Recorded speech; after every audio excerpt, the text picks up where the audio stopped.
In the last lecture, we have seen this flow of logic of selection sort, whereby we had learned that n minus 1 passes take place, whereas n is the size of the array, and what we have learned was in each successive pass, number of comparisons keep decreasing by 1. So let's go to the implementation program. I will be telling you about the implementation program, its explanation. Okay, so this is our program, implementation program for selection sort.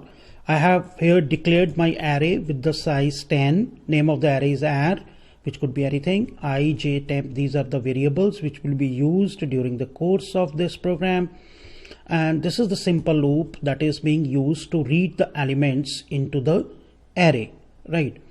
After that, we start with the real thing. That is, this is our outer loop, which is going to be used for number of passes.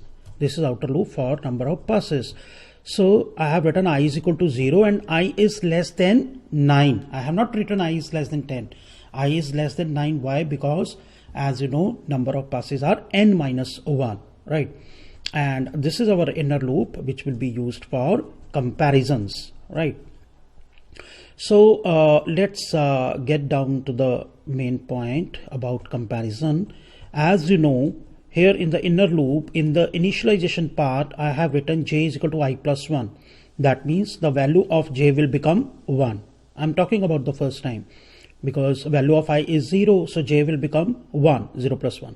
Condition would be tested, j is less than 10, condition is 2. It will come down to the following statement, which happens to be the comparison statement. We are comparing r0 with r1 because value of j is 1, that of I is 0.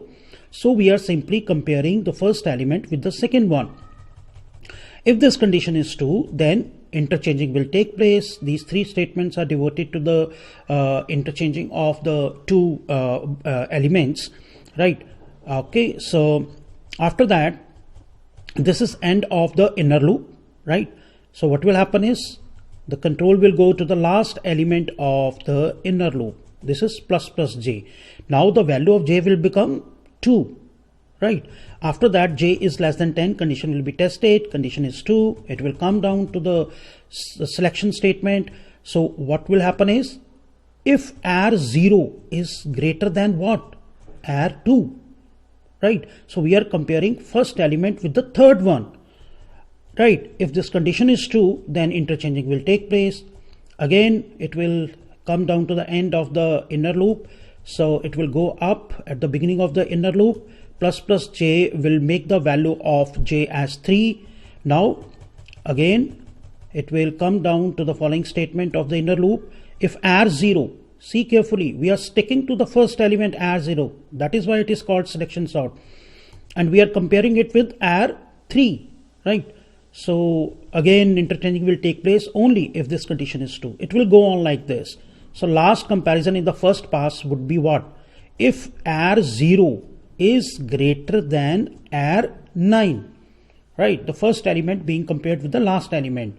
So if interchanging is required, if condition is true, interchanging will take place. Otherwise, the values will remain as it is. Okay. Now this is end of outer loop. So what will happen is the control will go at the last element component of the outer loop plus plus I. Now we are going to start with the second pass. So value of I will become 1. I is less than 9. This condition is true. It will come down to this part, to inner loop, in fact, inner loop. So j is equal to I plus 1. Now what will be the value of j? Value of j would be 2, right? Because value of I is 1. J is less than 10. It will go down and start making the condition if r1 is greater than r2. Have you noticed that we have left the first element? Why? Because you have learned in selection sort that after the completion of the first pass, the smallest element is settled at the first location, which is of course its final location, right? So this is how the things will take place. So once again AR1 will be compared with AR2, AR3, AR4, AR5, so on. Inner loop will go on, and lastly in the second pass, AR1 will be compared with AR9, and when the inner loop will break again, it will reach the end of the outer loop, and after that, see, I plus plus, now the value of I will become 2. Condition will be tested, condition is 2, it will come down. Now tell me, what will be the value of J? Value of J now will be 2, right? So now add 2 is, and value of J will become 2, right? So R1 will be compared with R2, so on. It will go on like this, as I have explained to you. And finally what will happen is total number of passes, that is 9 passes, will take place, and after completion of all these passes, the control will come to this statement, and we will be printing the final values, that is the values of the sorted array. So let me execute the program by pressing F11. So what I am going to do is, this is here I am reading the values.